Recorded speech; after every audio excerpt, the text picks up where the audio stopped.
Assalamualaikum warahmatullahi wabarakatuh. Kembali lagi bersama Bu Ria di RH Channel. Apa kabar anak-anak?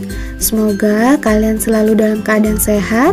Tetap jaga kesehatan dengan mematuhi protokol kesehatan, yaitu menjaga jarak, memakai masker, dan mencuci tangan. Tetap semangat belajar dari rumah ya, karena ada impian yang harus kalian capai dan ada kedua orang tua yang harus kalian bahagiakan. Baik, materi kali ini yang akan kita bahas yaitu unsur-unsur intrinsik pada teks cerita fabel.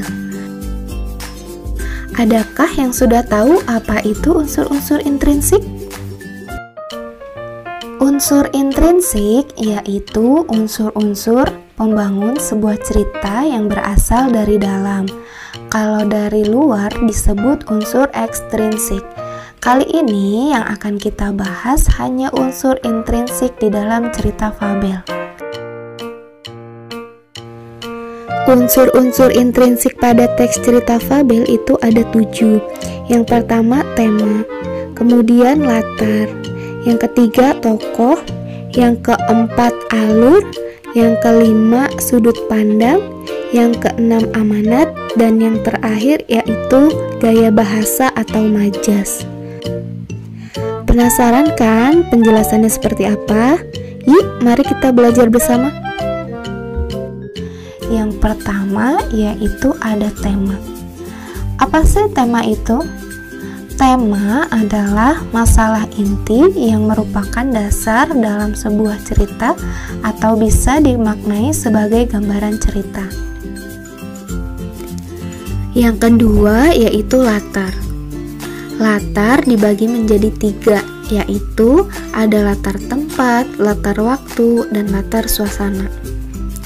Latar tempat yaitu di mana peristiwa itu terjadi, misalnya di danau, di pinggir sungai, di hutan, dan lain-lain.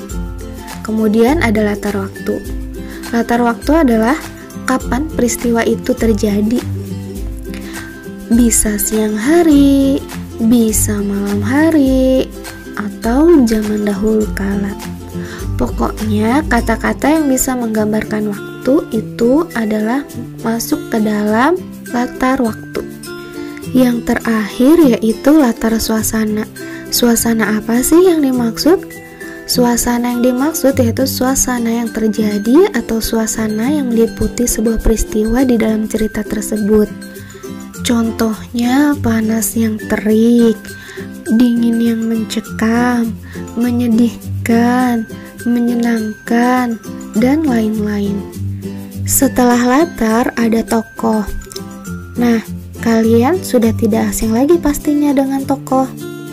Tokoh adalah pemeran atau pemain dalam sebuah cerita di dalam fabel. Biasanya tokoh di dalam fabel didominasi oleh binatang, terutama untuk tokoh utamanya.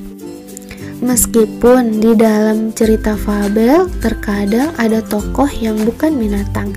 Contohnya pada cerita fabel Si Kancil Mencuri Timun. Tetapi walaupun ada tokoh yang bukan binatang di dalam cerita fabel, tetap tokoh utamanya adalah binatang. Bagian tokoh ini masih bisa diperinci lagi sebagai tokoh utama dan tokoh tambahan atau tokoh sampingan. Tokoh utama ini adalah tokoh yang menjadi sumber permasalahan yang membawa ide cerita atau yang menjalankan cerita. Tokoh-tokoh apapun selain tokoh utama seperti tokoh tambahan itu berfungsi untuk melengkapi tokoh utama. Sedangkan perwatakan tokoh dibagi lagi menjadi 3, yaitu ada antagonis, protagonis, dan tritagonis. Protagonis biasanya yang sering kita dengar atau banyak orang yang memahaminya adalah tokoh baik. Kalau antagonis itu tokoh buruk. Padahal sebenarnya antara protagonis dan antagonis untuk membedakannya bukan dari baik atau dari buruknya, tetapi tokoh yang menjalankan cerita dan tokoh yang melawan jalan cerita.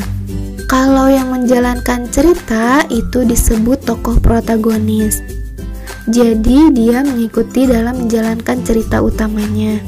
Sedangkan tokoh antagonis yaitu tokoh yang menantang protagonis.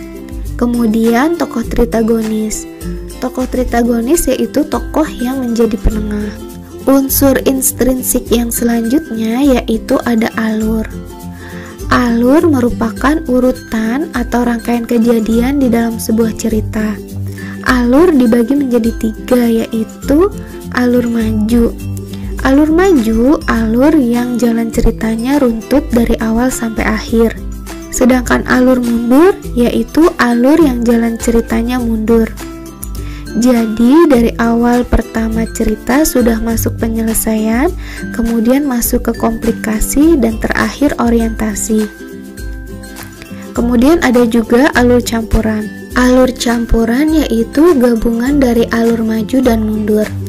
Jadi di dalam ceritanya bergerak dari orientasi menuju komplikasi, kemudian kembali lagi ke orientasi. Berikutnya yaitu sudut pandang. Sudut pandang adalah bagaimana penulis menempatkan diri di dalam cerita.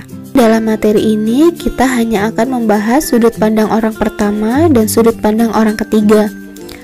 Sudut pandang orang pertama yaitu penulis menempatkan diri sebagai orang pertama yang berada di dalam cerita, atau penulis terlibat langsung. Biasanya ditandai dengan kata aku. Selanjutnya yaitu sudut pandang orang ketiga. Sudut pandang orang ketiga yaitu penulis menempatkan diri di luar cerita. Karena di luar cerita, penulis memosisikan diri dengan cara menyebutkan kata dia, mereka, atau penyebutan nama tokoh langsung. Nah, untuk memudahkan kita dalam menentukan sudut pandang apa yang dipakai di dalam cerita, kita bisa lihat pada teks narasinya, bukan pada teks dialog. Kenapa? Karena kata aku di dalam dialog cerita yang menggunakan sudut pandang orang ketiga pun juga banyak kita jumpai. Unsur intrinsik yang selanjutnya yaitu amanat atau pesan moral. Amanat adalah pesan yang ingin disampaikan penulis kepada pembaca. Yang terakhir itu ada majas atau gaya bahasa. Penggunaan gaya bahasa ini sangat penting di dalam cerita fabel karena akan menarik perhatian para pembacanya. Nah, untuk mengetahui sejauh mana pemahaman kalian tentang unsur intrinsik, coba kalian tuliskan di kolom komentar unsur-unsur intrinsik yang dipakai pada cerita fabel yang berjudul Gajah yang Baik Hati. Kalian bisa lihat lagi ceritanya pada tayangan video teks cerita fabel kelas 7 part 2. Terima kasih. Wassalamualaikum warahmatullahi wabarakatuh.